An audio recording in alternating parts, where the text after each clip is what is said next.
সেদিন ছিল আমার পিসির ছোট বৌমার স্বাদের অনুষ্ঠান, তাই সকাল সকাল চটজলদি রেডি হয়ে নিয়েছিলাম।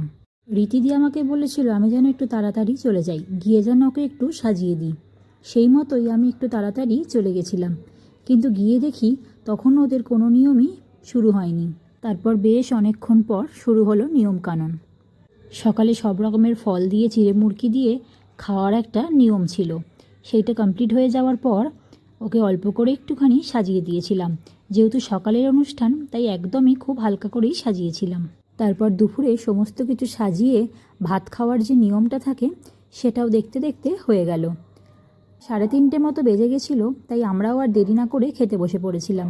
দুপুরের খাবারের মেনুতে ছিল সাদা ভাত, শাক ভাজা, ভেজ ডাল, ঝুড়ো আলু ভাজা, পটল চিংড়ি, সর্ষে পাবদা, কাতলা কালিয়া, যে দুটোর মধ্যে একটা মাছও আমি খাইনি। তাতে ছিল চাটনি, পাঁপড় আর মিষ্টি।